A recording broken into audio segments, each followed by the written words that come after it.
Data analysis എന്ന ചാപ്റ്ററാണ് നമുക്കിന്ന് പഠിക്കാനുള്ളത്. ഓക്കെ, അപ്പോ ഇതിന് തൊട്ട് മുമ്പത്തെ ചാപ്റ്റർ കേട്ട എത്ര ആൾക്കാരുണ്ട്? യൂണിവേരിയേറ്റ് ഡാറ്റ അനാലിസിസ് എന്ന ക്ലാസ് കേട്ടവര്?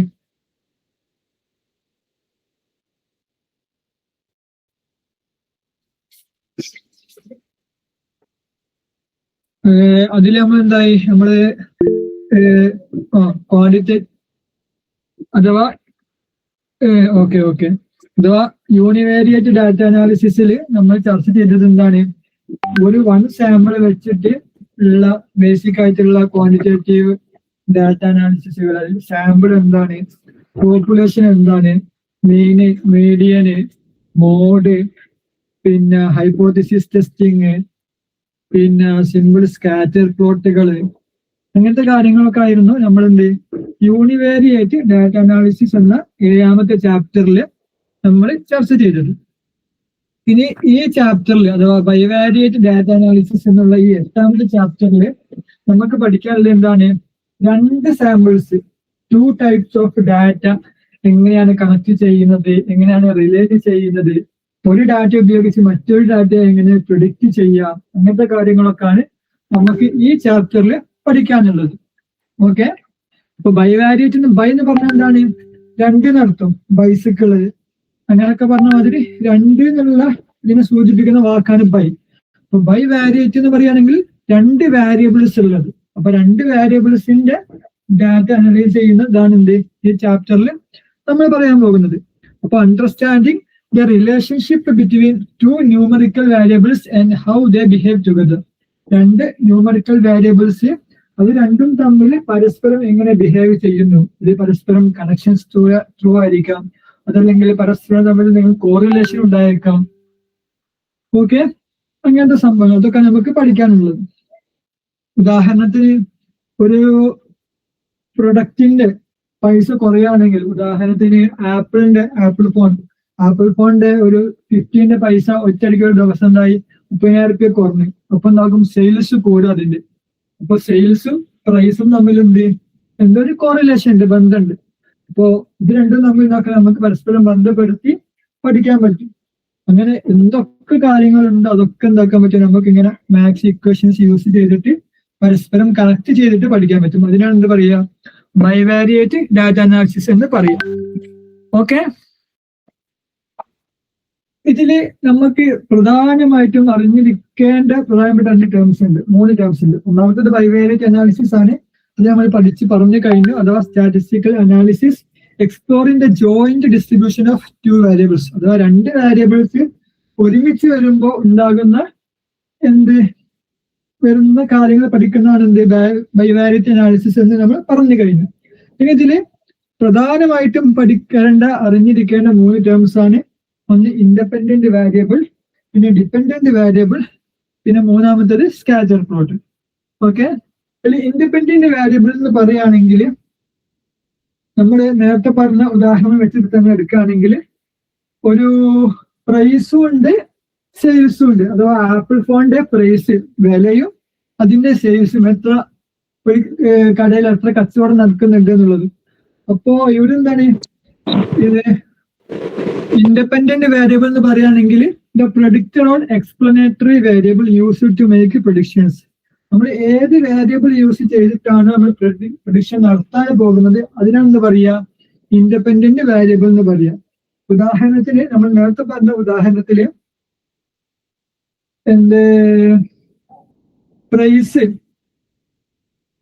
പ്രൈസ് ആണ് ഇവിടെ ഇൻഡിപെൻഡന്റ് വേരിയബിൾ. അഥവാ പ്രൈസ് മാറുന്നതിനനുസരിച്ചാണ് എന്ത് മാറുന്നത്? സെയിൽസ് മാറുന്നത്, കച്ചവടം മാറുന്നത്. അഥവാ വില കൂടുന്നതിനും കുറയുന്നതിനും അനുസരിച്ചാണ് സെയിൽസ് മാറുന്നത്, കച്ചവടം മാറുന്നത്. അപ്പൊ സെയിൽസ് എന്താണ്? ഡിപെൻഡന്റ് വേരിയബിൾ ആണ്. അഥവാ അത് ഒന്നിന്റെ മേലെ ഡിപെൻഡ് ചെയ്ത് കിടക്കുന്ന വേരിയബിൾ ആണ് സെയിൽസ്, കച്ചവടം എന്നുള്ളത്. അത് ഏതിന്റെ മേലാണ് ഡിപെൻഡ് ചെയ്ത് കിടക്കുന്നത്? ഇൻഡിപെൻഡന്റ് വേരിയബിൾ ആയിട്ടുള്ള പ്രൈസ്മേലാണ്, അഥവാ ആപ്പിൾ പ്രൊഡക്റ്റിന്റെ വിലമേലാണ്. ഓക്കെ, അപ്പൊ ഇൻഡിപെൻഡന്റ് വേരിയബിൾ ഇവിടെ എന്താണ്? പ്രൈസ് ആണ്. ഡിപെൻഡന്റ് വേരിയബിൾ എന്താണ്? സെയിൽസ് ആണ്. അഥവാ സെയിൽസ് കൂടുന്നതും കുറയുന്നതൊക്കെ എന്തിന്റെ മേൽ ഡിപെൻഡഡ് ആണ്? ആ പ്രൊഡക്റ്റിന്റെ പ്രൈസിന്റെ മേൽ ഡിപെൻഡഡ് ആണ്. അപ്പൊ ഇതാണ് സിമ്പിൾ ആയിട്ടുള്ള ഒരു ഉദാഹരണം. ഓക്കെ, അപ്പൊ ഇൻഡിപെൻഡന്റ് വേരിയബിൾ എന്താണെന്നും ഡിപെൻഡന്റ് വേരിയബിൾ എന്താണെന്നും മനസ്സിലായില്ലേ? ഓക്കെ, ഇനി ഇത് രണ്ടിനെയും കണക്ട് ചെയ്യുന്ന, ഇത് രണ്ടിന്റെയും തമ്മിലുള്ള റിലേഷൻഷിപ്പ് മനസ്സിലാക്കി തരുന്ന ഒരു പ്ലോട്ടാണ്, ഒരു ചാർട്ട്, ഒരു ഗ്രാഫാണ് എന്ത് നമ്മൾ 5ാമത്തെ 6ാമത്തെ വിഷ്വലൈസേഷൻ എന്നുള്ള ചാപ്റ്ററിൽ നമ്മൾ പഠിച്ചിട്ടുള്ള scatter plot. Okay, scatter plot എന്ന് പറയുകയാണെങ്കിൽ സിമ്പിൾ ഉദാഹരണം കാണിച്ചു തരാം. ഓക്കെ, ഇതാണ് സ്കാറ്റർ പ്ലോട്ട് എന്ന് പറയുകയാണെങ്കിൽ. സ്കാറ്റർ പ്ലോട്ട് എന്ന് പറയുകയാണെങ്കിൽ എന്ത്, ഒരു എക്സ് ആക്സിസും വൈ ആക്സിസും ഉണ്ടാകും. എന്നിട്ട് എന്താക്കും, ഓരോന്നെന്താക്കും നമ്മൾ പോയിന്റ് ചെയ്യും. ഓക്കെ, അതിൽ പ്രൈസ് ഒരു എക്സ് ആക്സിസ് പ്രൈസ് ആണെങ്കിൽ വൈ ആക്സിസ് എന്തായിരിക്കും, അതിന്റെ സെയിൽസ് ആയിരിക്കും. അപ്പൊ നമ്മൾ എന്ത് നോട്ട് ചെയ്യും, പ്രൈസ് 10 ആണെങ്കിൽ അഥവാ 10,000 ആണെങ്കിൽ സെയിൽസ് എത്ര ഉണ്ട് നോക്കും, എന്നിട്ട് അതിനെ നോട്ട് ചെയ്യും. പ്രൈസ് ഒരു 20,000 ആണെങ്കിൽ സെയിൽസ് ഒന്നുകൂടി കുറഞ്ഞുണ്ടാകും, അപ്പൊ അത് നോട്ട് ചെയ്യും. അങ്ങനെ ഓരോ എന്താക്കും, ഓരോ ടിക്കറ്റ് നമ്മൾ എന്താക്കും ആ പ്ലോട്ടിൽ രേഖപ്പെടുത്തും. അങ്ങനെ എല്ലാ പ്രൊഡക്റ്റിന്റെയും അങ്ങനെ രേഖപ്പെടുത്തുമ്പോൾ നമുക്ക് അവിടെ എന്ത് കിട്ടും, ഒരു പാറ്റേൺ മനസ്സിലാക്കും. അഥവാ എന്ത്, പ്രൈസ് ഇങ്ങനെ കുറയുന്നതിനനുസരിച്ച് സെയിൽസ് ഇങ്ങനെ കൂടുന്നുണ്ട്. ഓക്കെ, സെയിൽസ് അഥവാ പ്രൈസ് ഇങ്ങനെ കുറയുന്നതിനനുസരിച്ച് സെയിൽസ് ഇങ്ങനെ കൂടുന്നുണ്ട്. അപ്പൊ സിമ്പിളായിട്ട് ഇങ്ങനെ ആലോചിച്ചാൽ മതി. നമ്മൾ ഡ്രസ്സിന്റെ വിഷയത്തിലും ഇങ്ങനെ ടെക്നിക്കൽ അഥവാ ഗാഡ്ജറ്റുകളും അതിലൊക്കെ എന്താണ് നമ്മൾ ഏറ്റവും വിലക്കുറവുള്ള സാധനങ്ങളാണ് നോക്കുക. അപ്പൊ അങ്ങനെ പ്രൈസ് ഇങ്ങനെ എത്ര കുറയുന്നുണ്ടോ അതിനനുസരിച്ച് ഉണ്ടാകും അതിനങ്ങനെ കച്ചവടം ഇങ്ങനെ കൂടുന്നുണ്ടാകും. അപ്പൊ അതെന്താണ്, ഒരു പാറ്റേൺ ആണ്. അപ്പൊ അങ്ങനത്തെ പാറ്റേണുകൾ മനസ്സിലാക്കാനാണ് എന്ത് നമ്മൾ സ്കാറ്റർ പ്ലോട്ട്സ് യൂസ് ചെയ്യുന്നത്. ഓക്കെ, മനസ്സിലായില്ലേ? ഈ സ്കാറ്റർ പ്ലോട്ട് തന്നെ എന്തുണ്ട്, ഞാനിപ്പോ ഈ പിക്ചറിൽ കാണിച്ച മാതിരി ഒരുപാട് റിലേഷൻഷിപ്പുകൾ നമുക്ക് എന്താക്കും മനസ്സിലാക്കി തരും. ഒന്നാമത്തേത് പോസിറ്റീവ് റിലേഷൻഷിപ്പ്, രണ്ടാമത്തേത് നെഗറ്റീവ് റിലേഷൻഷിപ്പ്, മൂന്നാമത്തേത് നോ റിലേഷൻഷിപ്പ്. പോസിറ്റീവ് റിലേഷൻഷിപ്പ് എന്ന് പറയുകയാണെങ്കിൽ എന്ത്, ഓക്കെ, ഒരു വേരിയബിൾ കൂടുമ്പോൾ അതിനനുസരിച്ച് ഉണ്ടാകും മറ്റേ വേരിയബിളും കൂടും. സിമ്പിളായിട്ട് ഒരു ഉദാഹരണം പറയുകയാണെങ്കിൽ നമ്മുടെ സാലറിയും നമ്മുടെ എന്ത് സ്പെൻഡിങ്ങും. ഇപ്പൊ നമ്മുടെ സാലറി ഇങ്ങനെ കൂടുന്നതിനനുസരിച്ച് ഉണ്ടാകും നമ്മളെ സ്പെൻഡിങ്, അതിപ്പോ ക്ലോത്തിലുള്ള സ്പെൻഡിങ് ആവട്ടെ, അല്ലെങ്കിൽ നമ്മുടെ ട്രിപ്പുകൾ ട്രാവൽ ആവട്ടെ, അതൊക്കെ എന്താവും ഇങ്ങനെ കൂടി വരും. അപ്പൊ അത് രണ്ടും തമ്മിൽ എന്തുണ്ട്, ഒരു പോസിറ്റീവ് റിലേഷൻഷിപ്പ് ഉണ്ട് എന്ന് നമുക്ക് എന്താക്കാൻ പറ്റും, പറയാൻ പറ്റും. ഓക്കെ, അപ്പൊ ഈ പോസിറ്റീവ് റിലേഷൻഷിപ്പ് ഒന്നെങ്കിൽ എന്തായിരിക്കും, പെർഫെക്റ്റ് പോസിറ്റീവ് കോറിലേഷൻ ആയിരിക്കും. ഉദാഹരണത്തിന് നമുക്ക് 10,000 സാലറി കിട്ടുന്ന ടൈമിൽ കൃത്യം പകുതി പൈസ 5,000 നമ്മൾ എന്തായിരുന്നു ഫുഡ് കഴിച്ചിരുന്നു. ഒരു ഉദാഹരണം പറയാം, നമ്മളൊരു 20,000 രൂപയായി നമ്മുടെ സാലറി കൂടിയപ്പോൾ അതിന് കൃത്യം പകുതി പൈസയായ 10,000 നമ്മൾ എന്തായി ഫുഡ് കഴിക്കാൻ തുടങ്ങി. 30,000 സാലറി ആയപ്പോൾ അതിന് കൃത്യം പകുതിയായ 15,000 രൂപയ്ക്ക് നമ്മൾ ഫുഡ് കഴിക്കാൻ തുടങ്ങി. അപ്പൊ എന്താണ്, നമ്മളെ സാലറി ഏത് പ്രൊപ്പോർഷനിലാണോ കൂടുന്നത് അതേ റേഷ്യോയിൽ തന്നെയാണ് എന്ത് നമ്മുടെ ഫുഡിനുള്ള നമ്മുടെ എക്സ്പെൻസ് ഉണ്ടാകുന്നത് കൂടുന്നത്.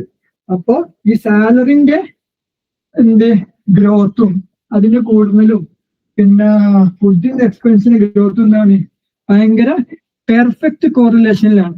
ഓക്കെ, അവിടെ എന്തുണ്ടെന്ന് പറയാൻ പറ്റും, നമുക്ക് ഒരു പെർഫെക്റ്റ് ആയിട്ടുള്ള പോസിറ്റീവ് കോറിലേഷൻ ഉണ്ട് എന്ന് നമുക്ക് പറയാൻ പറ്റും. പക്ഷേ ഇപ്പൊ ഇങ്ങനെയാണെങ്കിലും പല വാരിയബിൾസും ഉണ്ടായിക്കൊള്ളണമെന്നില്ല, പെർഫെക്റ്റ് ആയിട്ടുള്ള കോറിലേഷൻ ഉണ്ടായിക്കൊള്ളണമെന്നില്ല. ഉദാഹരണത്തിന് നമ്മള് സാലറി, നമ്മളെ ട്രാവൽസ്, ട്രിപ്പ്, അപ്പൊ നമുക്കൊരു 10,000 20,000 സാലറി കൂടുന്നതിനനുസരിച്ച് അതിന് കൃത്യമാനുപാതികമായിട്ട് നമ്മളെ ട്രിപ്പോ ട്രാവലോ ചിലപ്പോൾ കൂടിയിട്ടുണ്ടാകില്ല.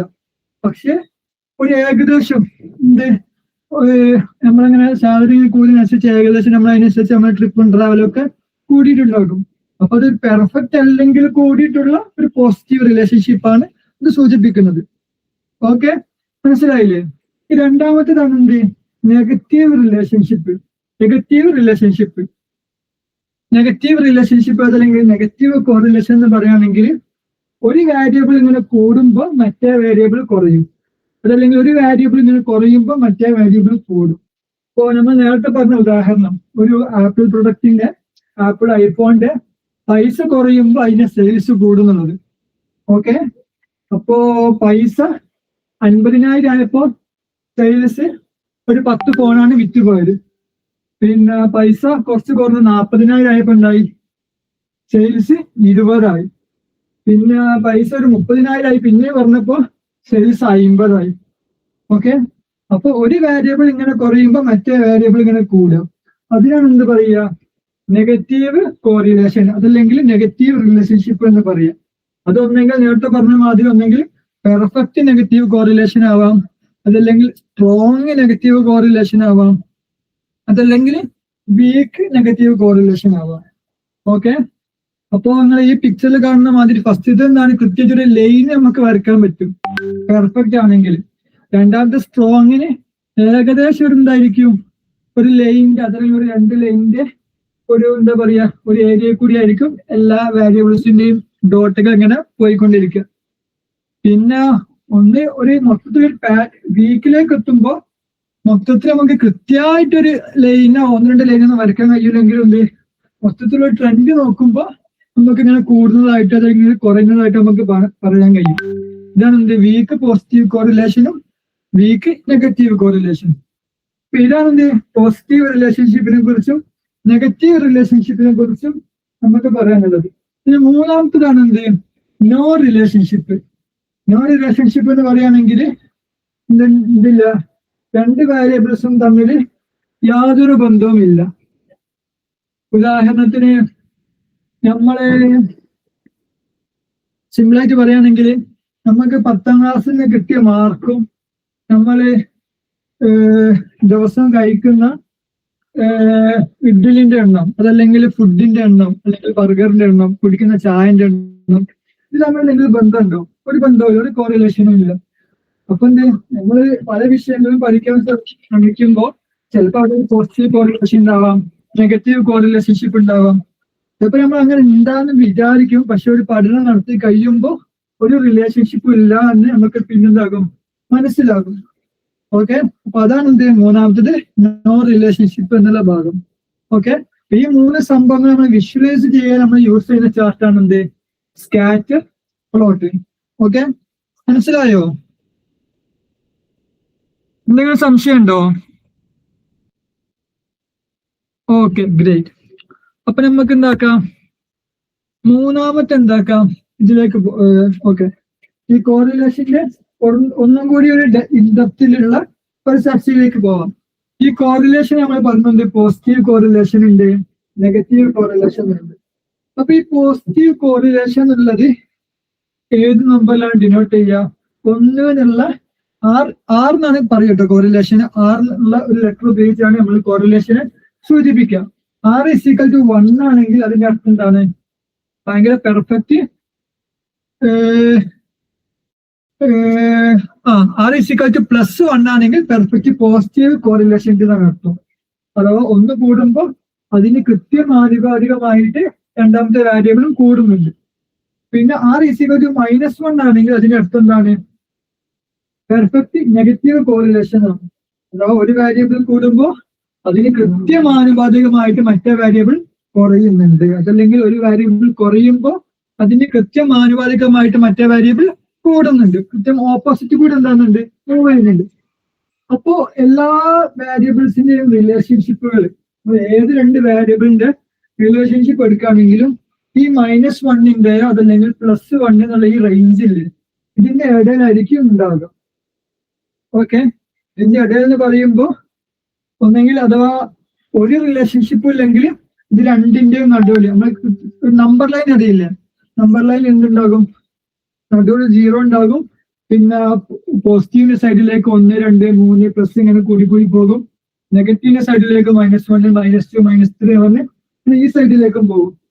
അപ്പോ അതേ മോഡല് ഈ -1, 0, +1 ഈ 3ന്റെ ഇടയിലായിരിക്കും ഉണ്ടാവുക ഏത് വേരിയബിൾസിന്റെ ഇടയിലുള്ള കോറിലേഷൻഷിപ്പിന്റെ പ്രഷർ ഉണ്ടാവുക. അപ്പൊ ഒരു ഇതുമില്ലെങ്കിൽ ഒരു കോറിലേഷനും ഇല്ല. നോ റിലേഷൻഷിപ്പ് ആണെങ്കിൽ അതിന്റെ അർത്ഥം എന്താണ്? 0 ആണ്. കോറിലേഷൻ 0 ആണെന്നുള്ളതാണ്. ഇനി 0ന്ന് +1ന്റെ സൈഡിലേക്ക്, ആ +1ന്റെ ഭാഗത്തേക്ക് ഇങ്ങനെ കൂടുന്നുണ്ടെങ്കിൽ, അഥവാ ഒരു 0.5 +0.5 കോറിലേഷൻ ഉണ്ടെങ്കിൽ ഒരു വീക്ക് പോസിറ്റീവ് കോറിലേഷൻ നമുക്ക് പറയാൻ പറ്റും. 0.8 അതല്ലെങ്കിൽ 0.9 പ്ലസ് കോറിലേഷൻ ഉണ്ടെങ്കിൽ സ്ട്രോങ് പോസിറ്റീവ് കോറിലേഷൻ ഉണ്ടെന്ന് പറയാൻ പറ്റും. പിന്നെ കൃത്യം +1 ആണെങ്കിൽ അതിന്റെ അർത്ഥം എന്താണ്? പെർഫെക്റ്റ് പോസിറ്റീവ് കോറിലേഷൻ ഉണ്ട് എന്നുള്ളതാണ്. അതേ മോഡല് 0ന്ന് ഈ സൈഡിലേക്ക് -1ന്റെ സൈഡിലേക്ക് ഇങ്ങനെ പോവുകയാണെങ്കിൽ -0.4 0.5 ആണെങ്കിൽ അതിന്റെ അടുത്തെന്താണ്? സ്ട്രോങ് നെഗറ്റീവ് കോറിലേഷൻ ഉണ്ട് എന്നുള്ളതാണ്. പിന്നെ -0.8 അതല്ലെങ്കിൽ -0.9 ആണെങ്കിൽ അതിന്റെ അടുത്ത് എന്താണ്? സ്ട്രോങ് നെഗറ്റീവ് 0.4ഉം 0.5 ആണെങ്കിൽ വീക്ക് നെഗറ്റീവ് കോറിലേഷന്, 0.8ഉം -0.8ഉം -0.9 ആണെങ്കിൽ നെഗറ്റീവ് സ്ട്രോങ് നെഗറ്റീവ് കോറിലേഷൻ ആണ്. -1 ആണെങ്കിൽ പെർഫെക്റ്റ് നെഗറ്റീവ് കോറിലേഷൻ ആണ്. അഥവാ ഏത് റിലേഷൻഷിപ്പുകളും ഏത് 2 വേരിയബിൾ എടുക്കുകയാണെങ്കിലും അതിന്റെ കോറിലേഷൻ പഠിക്കുകയാണെങ്കിൽ ഈ ഒരു റേഞ്ചിന്റെ ഉള്ളിലായിരിക്കും ഉണ്ടാവുക. അല്ലെങ്കിൽ +1 അതല്ലെങ്കിൽ -1, ഇതിന്റെ ഇടയിൽ കൃത്യം 0 ഉണ്ടാകും. അതാണ് നോ റിലേഷൻഷിപ്പ്. ഓക്കെ, അപ്പൊ നമുക്ക് എന്താക്കാൻ പറ്റും? നമുക്കൊരു കാര്യം പ്രഡിക്റ്റ് ചെയ്യണമെങ്കിൽ എന്താക്കാൻ പറ്റും? ആ കാര്യവുമായി ബന്ധപ്പെട്ട് വരുന്ന മറ്റു വേരിയബിൾസ് ഒക്കെ എന്താക്കുക? പഠിക്കുക. അപ്പൊ എന്നിട്ട് എന്താക്കുക? എന്തെങ്കിലുമൊക്കെ ബന്ധമുണ്ടോ നോക്കുക. ഉദാഹരണത്തിന് നമ്മളെന്ത് 10ാം ക്ലാസ്സിലും 12ാം ക്ലാസ്സിലൊക്കെ കിട്ടുന്ന മാർക്ക്, ഈ മാർക്കിനെ അഫക്റ്റ് ചെയ്യുന്ന പ്രധാനപ്പെട്ട വേരിയബിൾസ് ഫാക്ടേഴ്സ് എന്താണ് നമുക്ക് പഠിക്കണം. അപ്പോ നമുക്ക് കുറെ ഫാക്ടേഴ്സ് നമ്മുടെ അടുത്തുണ്ട്. ഓന് 9ാം ക്ലാസ്സിൽ കിട്ടിയ മാർക്ക് ചിലപ്പോൾ ഒരു ഫാക്ടർ ആയിരിക്കാം. അതല്ലെങ്കിൽ ഓന് എത്ര മണിക്കൂർ പഠിച്ചു ഒരു ഫാക്ടർ ആയിരിക്കാം. അതല്ലെങ്കിൽ ഓന് ഏത് സ്കൂളിലാണ് പഠിക്കുന്നത്, അതൊരു എന്താണ് ടെക്സ്റ്റ് ബേസ്ഡ് ആയിട്ടുള്ള ഒരു ഇതാണ്. നമുക്ക് ന്യൂമറിക്കൽ ഡാറ്റ മാത്രം എടുത്ത് നോക്കുകയാണെങ്കിൽ അവന് എത്ര വയസ്സുണ്ട്, അതല്ലെങ്കിൽ ഓന് അരക്കൊല്ല പരീക്ഷയിൽ എത്ര മാർക്ക് കിട്ടിയിട്ടുണ്ട്, അതല്ലെങ്കിൽ ഇന്റേണൽ മാർക്സ് എത്ര ഉണ്ട്, അങ്ങനത്തെ ഒരുപാട് ഫാക്ടർ വെച്ചിട്ടുണ്ടാക്കാം നമുക്ക് 10ാം ക്ലാസ്സിൽ എത്ര മാർക്ക് കിട്ടുന്നുണ്ട് എന്നുള്ളതിലേക്ക് ഉണ്ടാക്കാൻ പഠിക്കാൻ പറ്റും. അപ്പൊ നമ്മൾ എന്ത് ചെയ്യും? ഓരോ ഫാക്ടർ എടുക്കും, എന്നിട്ട് അതും പിന്നെ ഈ 10ാം ക്ലാസ്സിലെ ഫൈനൽ സ്കോർ തമ്മിലുള്ള കോറിലേഷൻ എന്താണെന്ന് നോക്കും.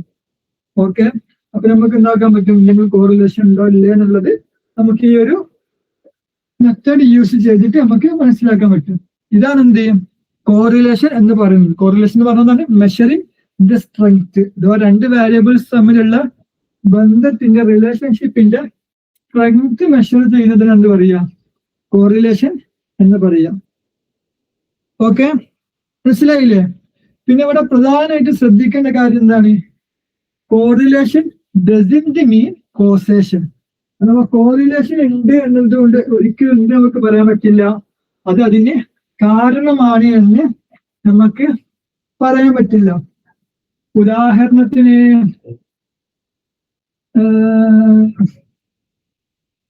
ഉദാഹരണം പറയുകയാണെങ്കിൽ നമ്മളെന്ത് സമ്മറിൽ എന്ത് ഐസ്ക്രീമിന്റെ കൺസംഷൻ നമ്മൾ എന്താകും? നല്ലോണം കൂടും. ഓക്കെ, ഐസ്ക്രീം സമ്മറിൽ നമ്മൾ നല്ല ചൂടായ നമ്മൾ എന്താക്കും? നല്ലോണം ഐസ്ക്രീം വാങ്ങി കഴിക്കും. സമ്മറിൽ തന്നെയാണ് എന്ത് നടക്കുന്നത്?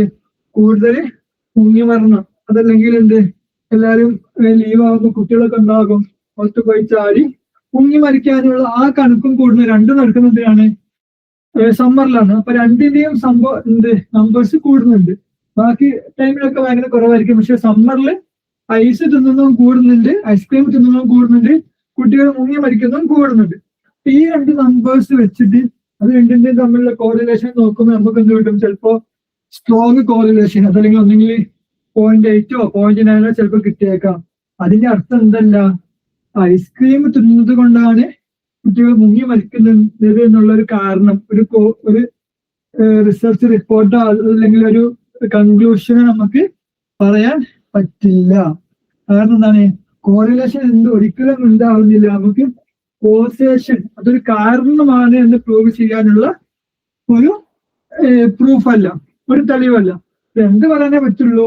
അത് രണ്ടും തമ്മിലുള്ള ഒരു റിലേഷൻഷിപ്പ് ഉണ്ടെന്ന് ഒരു ബേസിക് ആയിട്ടുള്ള ഒരു അസംഷൻ നമുക്ക് പ്രൂവ് ചെയ്യാൻ വേണ്ടി മാത്രമേ നമുക്ക് കോറിലേഷന് യൂസ് ചെയ്യാൻ പറ്റുള്ളൂ. ഓക്കെ, മനസ്സിലായോ? നെക്സ്റ്റ് സ്ലൈഡിലേക്ക് പോട്ടെ. കോസേഷൻ പറഞ്ഞാൽ എന്താ? കോസേഷൻ കോസ് എന്ന് പറഞ്ഞാൽ കാരണം. അഥവാ ഒന്ന് നടക്കാനുള്ള കാരണമാണ് മറ്റേത്. അഥവാ കുട്ടികൾ മുങ്ങി മരിക്കാനുള്ള കാരണം ഐസ്ക്രീം തിന്നുന്നതാണെന്ന് നമുക്ക് എന്താക്കാൻ പറ്റൂല, പറയാൻ പറ്റൂല. മറ്റേ നേരത്തെ പറഞ്ഞ എക്സാമ്പിളിലൊക്കെ നമുക്ക് എന്ത്, ചില എക്സാമ്പിൾ എന്തായിരിക്കും കോസേഷൻ ഉണ്ടാകും, ചില എക്സാമ്പിളിൽ കോസേഷൻ ഉണ്ടാവില്ല. കോസേഷൻ ഉണ്ടാവുന്നതിന് ഉദാഹരണം ഉണ്ട്, ആപ്പിളിന്റെ പ്രൈസ്, ഐഫോണിന്റെ പ്രൈസ് കുറയുന്നതും അതിന്റെ സെയിൽസ് കൂടുന്നതും. അവിടെ നല്ല ഡയറക്റ്റ് ആയിട്ടുള്ള എന്തുണ്ട്, പ്രൂവൺ ആയിട്ടുള്ള ഒരു കോസേഷൻ ഉണ്ട്. കോസേഷൻ മീൻസ് ഒന്ന് കുറയാനുള്ള കാരണമാണ് മറ്റത് കൂടുന്നത്. ഓക്കെ, അതോ ഒന്ന് കുറയുമ്പോ മറ്റത് കൂടുന്നുണ്ട്. അതിനൊപ്പം എന്താണ്, ഒന്ന് കുറയുന്നത് കൊണ്ട് ആ കാരണത്താലാണ് മറ്റത് കൂടുന്നത് എന്നുള്ള സംഭവം കൂടിയുണ്ട്. ഇതാണ് എന്ത് കോസേഷൻ എന്നുള്ളത്. പക്ഷെ കോറിലേഷൻ എല്ലാ സ്ഥലത്തും ഉണ്ട് നമുക്ക് പറയാൻ പറ്റില്ല, കോസേഷൻ ഉണ്ട് എന്ന് നമുക്ക് പറയാൻ പറ്റില്ല. ഓക്കെ, ഇപ്പൊ മനസ്സിലായോ? ഓക്കെ ഓക്കെ, ഇനി നമുക്ക് എന്താക്കാം, നെക്സ്റ്റ് സ്ലൈഡിലേക്ക് പോവാം.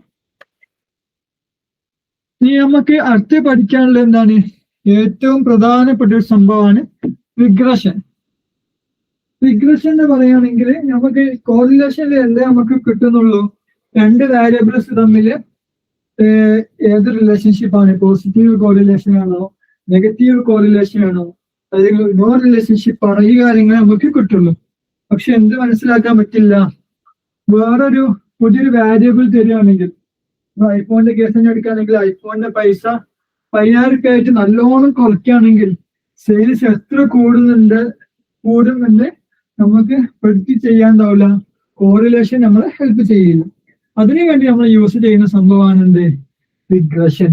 റിഗ്രഷൻ നമ്മൾ എന്താക്കും, രണ്ട് കാര്യങ്ങൾ അഥവാ ഡിപെൻഡന്റ് വേരിയബിളും ഇൻഡിപെൻഡന്റ് വേരിയബിളും യൂസ് ചെയ്ത് പഠിക്കും. എന്നിട്ടൊരു നമ്മൾ എന്താക്കും, ഒരു ലൈന് വരയ്ക്കും. എന്നിട്ട് അത് വെച്ചിട്ട് എന്താക്കും, നമ്മൾ ഏത് വേരിയബിൾ തരികയാണെങ്കിലും അതിന്റെ ഏത് ഇൻഡിപെൻഡന്റ് വേരിയബിൾ തരികയാണെങ്കിലും ഇതിന്റെ ഡിപെൻഡന്റ് വേരിയബിൾ നമുക്ക് എന്താക്കാൻ പറ്റും, പ്രെഡിക്റ്റ് ചെയ്യാൻ പറ്റും. അഥവാ നമുക്ക് ഒരു ഐഫോണിന്റെ പ്രൈസ് തരികയാണെങ്കിൽ അതിന് എത്ര സെയിൽസ് ഉണ്ടാക്കും എന്നാക്കാൻ പറ്റും, നമുക്ക് പ്രെഡിക്റ്റ് ചെയ്യാൻ പറ്റും. ഓക്കെ, അപ്പോ അതല്ലെങ്കിൽ നമുക്ക് സാലറി കൂടുകയാണെങ്കിൽ നമ്മളെ ട്രിപ്പ് എത്ര കൂടാൻ ചാൻസ് ഉണ്ട്, അതല്ലെങ്കിൽ നമ്മളെ ഫുഡ് എക്സ്പെൻസ്, ക്ലോത്ത് എക്സ്പെൻസ് എത്ര കൂടാൻ ചാൻസ് ഉണ്ട്. അതോ നമുക്ക് രണ്ട് ഡാറ്റയും വേണം, സാലറിന്റെ എല്ലാ ഡാറ്റയും വേണം, പിന്നെ ഫുഡ് എക്സ്പെൻസിന്റെ എല്ലാ ഡാറ്റയും വേണം. എന്നിട്ട് ഇതുവരെ നമുക്ക് ഇല്ലാത്തൊരു ഡാറ്റ വെച്ചിട്ട് നമ്മൾ ക്വസ്റ്റ്യൻ ചോദിക്കുകയാണ്. നമുക്ക് 10,000 മുതൽ 50,000 വരെയുള്ള സാലറിന്റെ ഡാറ്റയും അതിന്റെ കറസ്പോണ്ടിങ് ആയിട്ടുള്ള ഫുഡ് എക്സ്പെൻസസിന്റെ ഡാറ്റയും ഉണ്ട്. ഇത് നമ്മളോട് ചോദിക്കാൻ ഒരു 70,000 ആവാണ് സാലറി എങ്കിൽ അതിനനുസരിച്ച് എത്ര ഫുഡ് എക്സ്പെൻസ് ഉണ്ടാവാൻ ചാൻസ് ഉണ്ടെന്ന് പ്രെഡിക്റ്റ് ചെയ്യാൻ പറഞ്ഞാൽ നമുക്ക് റിഗ്രഷൻ യൂസ് ചെയ്തിട്ട് അത് നോക്കാൻ പറ്റും, പ്രെഡിക്റ്റ് ചെയ്യാൻ പറ്റും. അപ്പോ ഇവിടെ നമ്മൾ ശ്രദ്ധിക്കേണ്ട പ്രധാനപ്പെട്ട രണ്ട് സംഭവങ്ങളാണ്, കാര്യങ്ങളുണ്ട്, ലൈൻ ഓഫ് ബെസ്റ്റ് ഫിറ്റും കോഎഫിഷ്യന്റ് ഓഫ് ഡിറ്റർമിനേഷൻ. അപ്പോ ലൈൻ ഓഫ് ബെസ്റ്റ് ഫിറ്റ് എന്ന് പറയുകയാണെങ്കിൽ സ്കാറ്റർ പ്ലോട്ട് യൂസ് ചെയ്തിട്ട് ഈ ഡിപെൻഡന്റ് വേരിയബിളിന്റെയും ഇൻഡിപെൻഡന്റ് വേരിയബിളും ഒക്കെ നമ്മൾ ഡിനോട്ട് ചെയ്തിട്ടുണ്ടാവില്ല, ഓരോ പോയിന്റ്സ് വെച്ചിട്ട്. ഇതിൽ കണ്ടില്ലേ ഈ ചുവപ്പ് പുള്ളിക്കുത്തുകൾ, പച്ച പുള്ളിക്കുത്തുകൾ. അപ്പോ ഇതിന്റെ ഇടയിൽ കൂടി ഒരു ലൈന് വരയ്ക്കുക. എങ്ങനെയുള്ള ലൈനാണെന്ന് വെച്ചാൽ ആ ലൈനും പിന്നെ ആ പോയിന്റുകളും തമ്മിലുള്ള ഡിസ്റ്റൻസ് എത്ര കുറയ്ക്കാൻ പറ്റുമോ അത്രയും കുറഞ്ഞിട്ടുള്ള ലൈനാണ് ലൈൻ ഓഫ് ബെസ്റ്റ് ഫിറ്റ് എന്ന് പറയുന്നത്. അങ്ങനെ ലൈന് വരയ്ക്കുകയാണെങ്കിൽ അതിന്റെ ഉദാഹരണം എന്താ, അതിന്റെ അർത്ഥം എന്താണ്,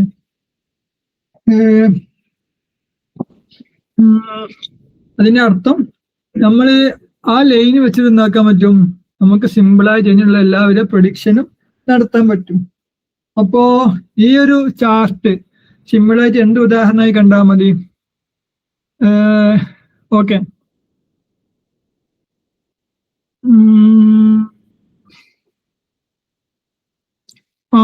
ഐഫോണിന്റെ തന്നെ എടുക്കാം. അപ്പൊ ഐഫോണിന്റെ സെയിൽസും ഐഫോണിന്റെ പ്രൈസും, താഴെയുള്ള എന്താണ് ഐഫോണിന്റെ സെയിൽസ്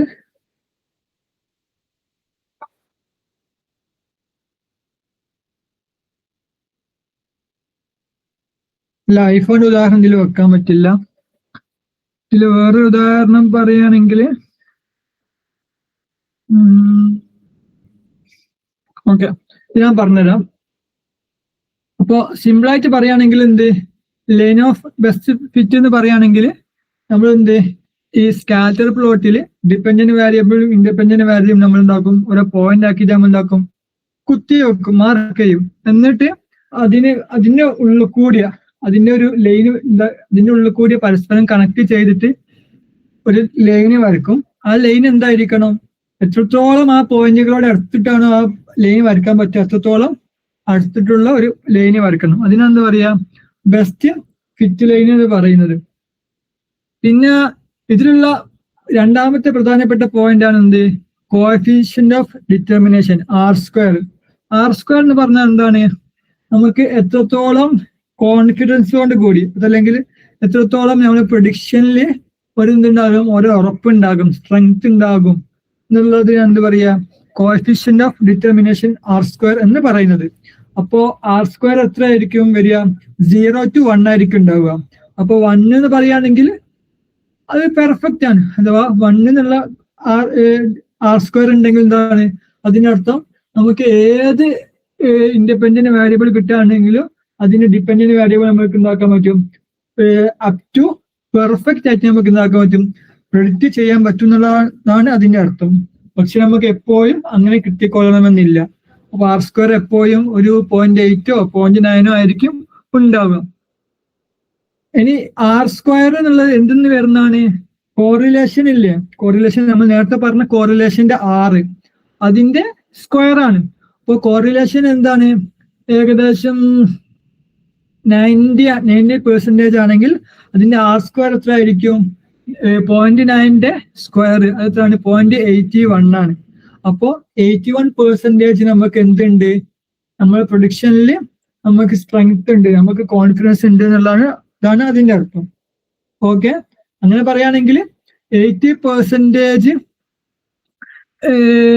ഡിപെൻഡന്റ് വേരിയബിൾ അഥവാ നമ്മളെ സെയിൽസ് 80% എങ്ങോട്ട് കൂടിയാലും കുറഞ്ഞാലും അതൊക്കെ നമുക്ക് എന്ത് പറയാൻ പറ്റും, അത് എന്ത് കാരണത്താലാണ് നമുക്ക് പ്രൂവ് ചെയ്യാൻ പറ്റും, അതതിന്റെ പ്രൈസ് കാരണത്താലാണ് മൂവ് ആയത്, കൂടിയതും കുറഞ്ഞതും എന്ന് നമുക്ക് പ്രൂവ് ചെയ്യാൻ പറ്റും.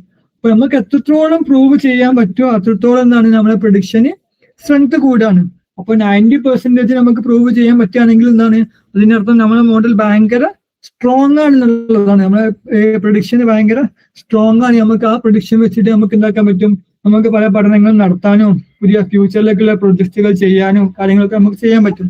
അപ്പൊ നമ്മള് മോഡൽ, നമ്മളെ പ്രൊഡിക്ഷന്, നമ്മളെ ഈ ഒരു റിഗ്രഷൻ മോഡൽ എന്ത്, നമ്മൾ പരമാവധി സ്ട്രെങ്ത് കൂട്ടാനാണ് എന്തൊക്കെ നമ്മൾ ശ്രമിക്കുക. അപ്പൊ ആർ സ്ക്വയർ എത്ര കൂട്ടാൻ കഴിയും അത്രയും നമ്മൾ കൂട്ടിയിട്ടാണ് നമ്മൾ മോഡൽ ഉണ്ടാക്കുക. ഓക്കെ, ഈ ആർ സ്ക്വയറും കോറിലേഷൻ തമ്മിലുള്ള കണക്ഷൻസ് മനസ്സിലാക്കി വെക്കുക. 6 എന്നുള്ള എന്താണ് കോറിലേഷൻ ആണ്, ആർ സ്ക്വയർ ആണ് എന്ത്, കോഎഫിഷ്യന്റ് ഓഫ് ഡിറ്റർമിനേഷൻ എന്നുള്ള സംഭവം. ഓക്കെ, അപ്പോ ആർ സ്ക്വയറിന്റെ അർത്ഥം എന്താണ്, നമുക്ക് ആർ സ്ക്വയർ എത്രയാണോ കിട്ടുന്നത് 0.81 ആണെങ്കിൽ 81% of the variation in the dependent variable is explained by the independent variable. അഥവാ സിമിലറായിട്ട് നമ്മൾ നേരത്തെ ഉദാഹരണം വെച്ച് പറയുകയാണെങ്കിൽ ഐഫോണിന്റെ സെയിൽസിന്റെ ഡിഫറൻസുകൾ അത് കൂടുന്നതും കുറയുന്നതും അതിനൊരു 81% നമുക്ക് എങ്ങനെ പ്രെഡിക്റ്റ് ചെയ്യാൻ പറ്റും, അതിന്റെ പ്രൈസ് നോക്കിയിട്ട്, പ്രൈസ് കൂടുകയാണോ കുറയാണോ ചെയ്യുന്നത് എന്ന് നോക്കിയിട്ട്, അതാണല്ലോ ഇൻഡിപെൻഡന്റ് വേരിയബിൾ. ഇൻഡിപെൻഡന്റ് വേരിയബിൾ ആയിട്ടുള്ള പ്രൈസ് നോക്കിയിട്ട് ഡിപെൻഡന്റ് വേരിയബിൾ ആയിട്ടുള്ള സെയിൽസിനെ നമുക്ക് എന്താക്കാൻ പറ്റും, പ്രെഡിക്റ്റ് ചെയ്യാൻ പറ്റും. ഒരു 81% നമുക്ക് അങ്ങനെ എന്താക്കാൻ പറ്റും, കണക്ട് ചെയ്യാൻ പറ്റുന്നതാണ് എന്ത്, ഈ ആർ സ്ക്വയർ കൊണ്ട് ഉദ്ദേശിക്കുന്നത്. ഓക്കെ, മനസ്സിലായോ? ഓക്കെ, ഇനി അടുത്ത് പറയാനുള്ളത് എന്താണ്, നമ്മൾ നേരത്തെ കഴിഞ്ഞ ക്ലാസ്സിലൊക്കെ പറഞ്ഞൊരു സംഭവമാണ് എന്ത്, സ്റ്റാറ്റിസ്റ്റിക്കൽ ടെസ്റ്റ് എന്നുള്ളത്. അപ്പോ ഹൈപ്പോത്തിസിസ് ടെസ്റ്റിങ്. അപ്പോ ബാക്കി സ്റ്റാറ്റിസ്റ്റിക്കൽ ടി ടെസ്റ്റും എഫ് ടെസ്റ്റും അനോവയും സെഡ് ടെസ്റ്റും ഒക്കെ പറഞ്ഞതിന് മുമ്പ് സിമ്പിളായിട്ട് നമ്മൾ നേരത്തെ കഴിഞ്ഞ ചാപ്റ്ററിൽ ചർച്ച ചെയ്തത് തന്നെയാണ്. എന്നാലും എന്താക്കാം, ഒന്നും കൂടി അതിനൊരു ഉദാഹരണം വെച്ചിട്ട് പറഞ്ഞു തരാം. അപ്പോൾ ഹൈപ്പോത്തീസിസ് ടെസ്റ്റിംഗ് എന്ന് പറയുകയാണെങ്കിൽ എന്താണ്, നമുക്ക് എന്ത് ആദ്യം ഒരു അസംഷൻ ഉണ്ടാകും. എന്നിട്ട് എന്താക്കും, ആ അസംഷൻസ് വെച്ചിട്ട് എന്താക്കും, ഇത് ശരിയാണോ തെറ്റാണോ എന്താക്കും, നമ്മൾ എന്താക്കും പ്രൂവ് ചെയ്യും, പഠിക്കും. അതിനാണ് ഹൈപ്പോത്തീസിസ് ടെസ്റ്റിംഗ് എന്ന് പറയാം. അപ്പോൾ ഉദാഹരണം എടുക്കുകയാണെങ്കിൽ ഒരു കോഫി ഷോപ്പ് ഉണ്ട്. ആ കോഫി ഷോപ്പില് കസ്റ്റമേഴ്സ് എത്ര വെയിറ്റിംഗ് ടൈം എടുക്കുന്നുണ്ട് എന്നുള്ളത്. അപ്പോ ആ കോഫി ഷോപ്പിലെ ഓണേഴ്സ്, മാനേജ്മെന്റ് പറയുന്നുണ്ട് ഞങ്ങൾക്ക് ആവറേജ് വെറും 10 മിനിറ്റ് മാത്രമേ എന്താക്കുന്നുള്ളൂ, ഞങ്ങൾ എടുക്കുന്നുള്ളൂ കസ്റ്റമേഴ്സിന് ഞങ്ങൾക്ക് കോഫി കൊടുക്കാൻ എന്ന് ഒരു കോഫി ഷോപ്പ് ക്ലെയിം ചെയ്യാൻ. അപ്പോ പക്ഷെ നമുക്ക് തോന്നാറുണ്ട് കസ്റ്റമേഴ്സ് 10 മിനിറ്റ് ഒന്നല്ല 10 മിനിറ്റിലേറെ കാത്തു നിൽക്കുന്നുണ്ട് എന്ന് നമുക്കൊരു സസ്പെക്ഷൻ, നമുക്കൊരു സംശയമുണ്ട്. അപ്പൊ നമ്മൾ എന്താക്കി, ഇത് പഠിക്കാൻ തീരുമാനിച്ചു. അപ്പൊ നമ്മൾ എന്താക്കി, ഫസ്റ്റ് ഹൈപ്പോത്തിസിസ് തീരുമാനിച്ചു. ഫസ്റ്റത്തെ എല്ലാ ഹൈപ്പോത്തിസിസുകളും എന്തൊക്കെ നമ്മൾ തീരുമാനിക്കണം. ഒന്ന് നൾ ഹൈപ്പോത്തിസിസ് ഉണ്ടാകും, രണ്ടാമത്തേത് ആൾട്ടർനേറ്റീവ് ഹൈപ്പോത്തിസിസ് ഉണ്ടാകും. അപ്പോൾ നൾ ഹൈപ്പോത്തിസിസ് എന്ന് പറയുകയാണെങ്കിൽ നമ്മൾ ഇപ്പൊ എന്താണോ കോഫി ഷോപ്പ് ക്ലെയിം ചെയ്യുന്നത് അതാണ് ഇപ്പൊ ഡിഫോൾട്ട് ആയിട്ട് എല്ലാവരുടെയും മനസ്സിൽ എന്താണോ ഒരു അസംഷൻ ഉള്ളത് അതാണ് നൾ ഹൈപ്പോത്തിസിസ്. അതെത്രയാണ് അവർ പറയുന്നത്, ആവറേജ് വെയിറ്റിംഗ് ടൈം 10 മിനിറ്റ് ആണ്. ഇനി ആൾട്ടർനേറ്റീവ് ഹൈപ്പോത്തിസിസ് എന്താണ്, അപ്പൊ നമ്മൾ സസ്പെക്ട് ചെയ്യുന്നത് എന്താണ്, നമ്മൾ സംശയിക്കുന്നത് എന്താണ്, 10 മിനിറ്റിലേറെ വെയിറ്റിംഗ് ടൈം ഉണ്ട് എന്നുള്ളതാണ് നമ്മൾ സംശയം. അപ്പൊ അതാണ് alternative hypothesis. Average waiting time is more than 10 minutes. എന്നിട്ട് രണ്ടാമത്തെ സ്റ്റെപ്പ് എന്താണ്, കളക്ട് സാമ്പിൾ ഡാറ്റ. ഇപ്പൊ സാമ്പിൾ ഡാറ്റ എന്താക്കണം, കളക്ട് ചെയ്യണം. ഒരു 20 കസ്റ്റമേഴ്സിന്റെ സാമ്പിൾ എടുത്തു. 20 കസ്റ്റമേഴ്സും എത്ര ടൈം വെയിറ്റ് ചെയ്യുന്നുണ്ട് എന്നുള്ള നമ്മൾ എന്താക്കി കളക്ട് ചെയ്തു. അപ്പൊ സാമ്പിൾ ആവറേജ് എത്രയാണ്, 12 മിനിറ്റ് ആണ്. ആവറേജ് 12 മിനിറ്റ് എന്താകുന്നുണ്ട്, അവർ കാത്തു നിൽക്കുന്നുണ്ട്. സാമ്പിൾ സ്റ്റാൻഡേർഡ് ഡീവിയേഷൻ 3 മിനിറ്റ് ആണ്. 3 മിനിറ്റ് മീൻസ് ഈ ആവറേജിന്റെ 3 കൂടുതലും കുറവും, അഥവാ മാക്സിമം 15 മിനിറ്റ് വരെ കാത്തു നിൽക്കുന്നുണ്ട്. 12 + 3 അതല്ലെങ്കിൽ 12 - 3, മിനിമം ഒരു 9 മിനിറ്റ് വരെ, അഥവാ 9 മിനിറ്റ് ടു 15 മിനിറ്റ് എല്ലാവരും കാത്തിക്കുന്നുണ്ട്. ആവറേജ് എത്രയാണ്, 12 മിനിറ്റ് ആണ്. ഓക്കെ, അപ്പൊ ഇതാണ് നമ്മളുടെ സാമ്പിൾ ഡാറ്റ. പിന്നെ മൂന്നാമത്തേതാണ് choose significance level. Significance level എന്ന് പറയുകയാണെങ്കിൽ നമുക്ക് എത്ര % ഇതിൽ വേണം, ഉറപ്പ് വേണം. അഥവാ നമുക്ക് എത്ര % വരെ നമുക്ക് തെറ്റായ നമുക്ക് കുഴപ്പമില്ല. അപ്പോൾ നമ്മൾ സിഗ്നിഫിക്കൻസ് ലെവൽ 0.05 അഥവാ 5% എടുക്കുകയാണെങ്കിൽ അതിനർത്ഥം എന്താണ്, നമുക്ക് 5% വരെ തെറ്റായ വലിയ കുഴപ്പമൊന്നുമില്ല. അഥവാ 95% നമ്മൾ എന്തായിരിക്കണം, മിനിമം നമുക്ക് ഉറപ്പ് വേണം എന്നാണ്. അതാണ് നമ്മുടെ ലെവൽ, നമ്മൾ കണ്ടെത്തിയൊരു ലെവൽ. അപ്പൊ 95% കോൺഫിഡൻസോട് കൂടി നമുക്ക് എന്താക്കാൻ പറ്റും, നമ്മൾ ചെയ്യാൻ പോകുന്ന റിപ്പോർട്ടിൽ നമുക്ക് ആൻസേഴ്സ് കിട്ടണം. അപ്പൊ അതാണ് നമ്മൾ ഒരു ലെവലാക്കിയിട്ട് വെച്ചത്. പിന്നെ നാലാമത്തേതാണ് പെർഫോം ദ ടെസ്റ്റ്. നേരത്തെ പറഞ്ഞ ടി ടെസ്റ്റോ സെഡ് ടെസ്റ്റോ എഫ് ടെസ്റ്റോ അനോവയോ നമ്മൾ ഉണ്ടാക്കും, ഈ ടെസ്റ്റുകൾ ചെയ്യും. അപ്പൊ ഇവിടെ എന്താണ്, സിമ്പിൾ ആയിട്ടുള്ള ഒരു 1 സാമ്പിൾ ടി ടെസ്റ്റ് ആണ് നമ്മൾ ചെയ്യുന്നത്. അപ്പൊ അങ്ങനെ ചെയ്ത് കഴിയുമ്പോൾ ടി ടെസ്റ്റ് ചെയ്യണ കാരണം എന്താണ്, ഇവിടെ സ്മോൾ സാമ്പിൾ സൈസ് ആണ്, വെറും 20 കസ്റ്റമേഴ്സേ ഉള്ളൂ. പിന്നെ പോപ്പുലേഷന്റെ സ്റ്റാൻഡേർഡ് ഡിവിഷൻ, പോപ്പുലേഷൻ മീൻസ് മൊത്തം കസ്റ്റമേഴ്സ്. പോപ്പുലേഷനും സാമ്പിളും തമ്മിലുള്ള വ്യത്യാസം നമ്മൾ കഴിഞ്ഞ ചാപ്റ്ററിൽ പറഞ്ഞിരുന്നു. പോപ്പുലേഷൻ എന്ന് പറയുകയാണെങ്കിൽ എല്ലാ കസ്റ്റമേഴ്സ് അതല്ലെങ്കിൽ എല്ലാ വാരിയബിൾസും ഉള്ള ഡാറ്റക്ക് എന്താ പറയുക, പോപ്പുലേഷൻ എന്ന് പറയുക. അത് കിട്ടുന്നതായിരിക്കും ഭയങ്കര ഡിഫിക്കൽട്ട് ആയിരിക്കും, ഇമ്പോസിബിൾ ആയിരിക്കും. അപ്പൊ നമ്മൾ പഠനം നടത്താനൊക്കെ നമ്മൾ എന്തായിരിക്കും യൂസ് ചെയ്യുക, സാമ്പിൾ ഡാറ്റ ആയിരിക്കും യൂസ് ചെയ്യുക. അപ്പൊ നമ്മൾ എന്താക്കി, ഇവിടെ ഒരു പഠനം നടത്താൻ വേണ്ടി 20 കസ്റ്റമേഴ്സിന്റെ സാമ്പിൾ ഡാറ്റ കളക്ട് ചെയ്തു. അപ്പൊ സാമ്പിൾ ഡാറ്റ സൈസ് എന്താണ്, സാമ്പിളിന്റെ ഡാറ്റന്റെ സൈസ് ഭയങ്കര കുറവാണ്, 20 ഉള്ളൂ. അപ്പൊ സ്മോൾ സാമ്പിൾ സൈസ് ആയതുകൊണ്ട് നമ്മൾ എന്താക്കും, ടി ടെസ്റ്റ് ചെയ്യും. എന്നിട്ട് നമുക്ക് കിട്ടിയ പി വാല്യൂ എത്രയാണ്, അപ്പൊ ടി ടെസ്റ്റ് ചെയ്തപ്പോൾ നമുക്ക് കിട്ടിയ പി വാല്യൂ അഥവാ പ്രോബബിലിറ്റി വാല്യൂ എന്താണ്, 0.02 ആണ്. അപ്പോ ഇതിന്റെ അർത്ഥം, ഇതിന്റെ ഇന്റർപ്രിട്ടേഷൻ എന്താന്ന് വെച്ചാല് നമുക്ക് 5ാമത്തെ സ്റ്റെപ്പിലേക്ക് പോവാം. 5ാമത്തെ സ്റ്റെപ്പ് എന്താക്കണം, നമ്മൾ ഈ പി വാല്യൂവും പിന്നെ സിഗ്നിഫിക്കൻസ് ലെവൽ നമ്മൾ എന്താക്കണം, കമ്പയർ ചെയ്യണം. അപ്പോ പി വാല്യൂ എത്രയാണ്, 0.02 ആണ്. നമ്മുടെ സിഗ്നിഫിക്കൻസ് ലെവൽ 0.05 ആണ്, 5% ആണ്. അപ്പൊ അതെന്താണ്, പി വാല്യൂ എന്താണ്, കുറവാണ്. പി വാല്യൂ നമ്മുടെ സിഗ്നിഫിക്കൻസ് ലെവലിനേക്കാൾ കുറവാണെങ്കിൽ അതിന്റെ അർത്ഥം എന്താണ്, നമ്മൾ നൾ ഹൈപ്പോത്തിസിസ് റിജക്ട് ചെയ്യണം എന്നാണ്.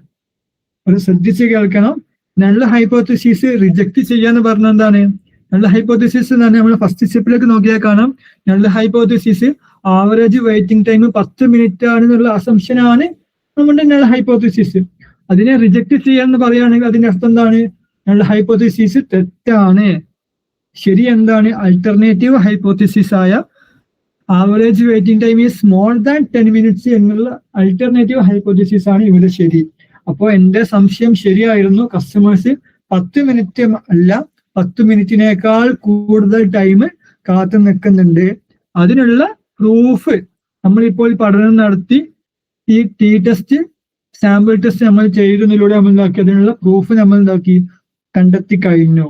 ഇതാണ് എന്ത് ഈ മേക്ക് എ ഡിസിഷൻ എന്നുള്ള 5ാമത്തെ സ്റ്റെപ്പിൽ വരുന്നത്. 6ാമത്തേതാണ് ഫൈനൽ കൺക്ലൂഷൻ. അഥവാ അതിനർത്ഥം എന്താണ്?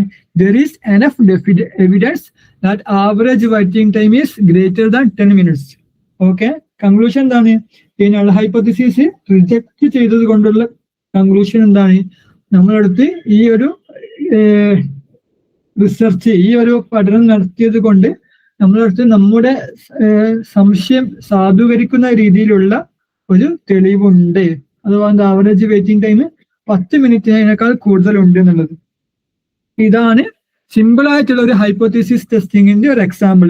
ഇവിടെ നമ്മൾ പഠിക്കേണ്ട പ്രധാനപ്പെട്ട ടേംസ് ഒന്ന് നൾ ഹൈപ്പോത്തിസിസ് അഥവാ ഡിഫോൾട്ട് ബിലീഫ്. ഡിഫോൾട്ട് ആയിട്ട് നമ്മുടെ മനസ്സിൽ എന്താണോ ഒരു വിശ്വാസം, ഒരു അസംഷൻ ഉള്ളത്, അതാണ് എന്ത്? Null hypothesis.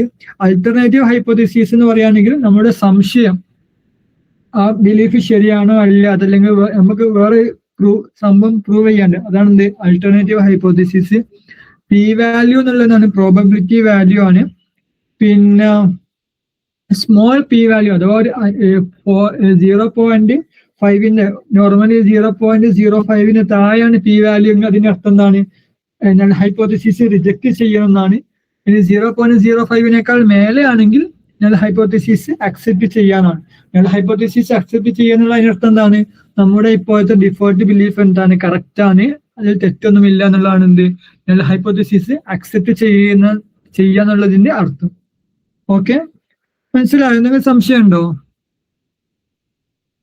ഓക്കെ, ഇനി നമ്മൾ നേരത്തെ പറഞ്ഞ മാതിരി ഇവിടെ നമ്മൾ ചെയ്തതാണ് വൺ സാമ്പിൾ ടി ടെസ്റ്റ് ആണ്. അതേ മോഡലുള്ള കുറച്ച് ടെസ്റ്റുകളാണ്. സെഡ് ടെസ്റ്റ് ഉണ്ട്, ടി ടെസ്റ്റ് ഉണ്ട്, എഫ് ടെസ്റ്റ് ഉണ്ട്, അനോവ ഉണ്ട്. ഈ 4 ടെസ്റ്റുകളാണ് പ്രധാനമായിട്ടുള്ളത്. സെഡ് ടെസ്റ്റ് എന്ന് പറയുകയാണെങ്കിൽ 2 സാമ്പിളുകൾ ആവറേജ് അങ്ങോട്ടും ഇങ്ങോട്ടും കമ്പയർ ചെയ്യാൻ നമ്മൾ എന്ത് യൂസ് ചെയ്യാം? സെഡ് ടെസ്റ്റ് യൂസ് ചെയ്യാം. അപ്പോ ഉദാഹരണത്തിന്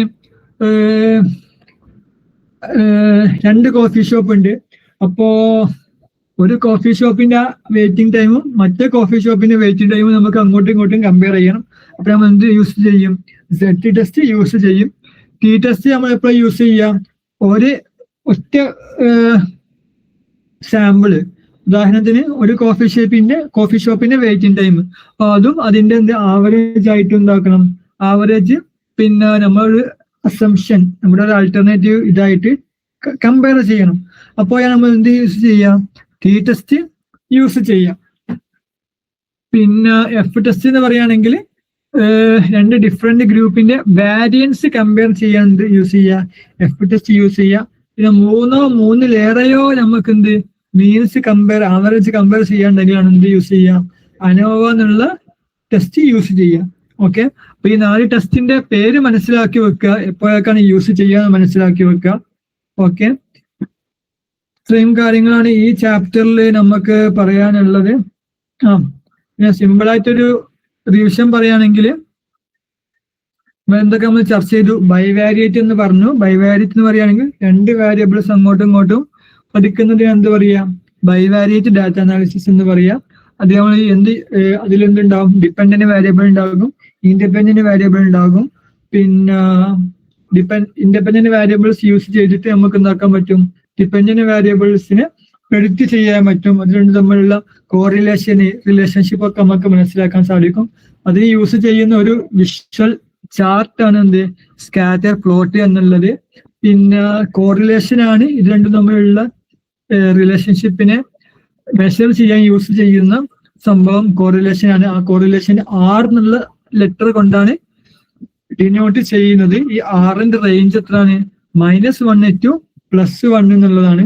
അപ്പോ -1 ആണ് പെർഫെക്റ്റ് നെഗറ്റീവ് കോറിലേഷന്, +1 ആണ് പെർഫെക്റ്റ് പോസിറ്റീവ് കോറിലേഷന്.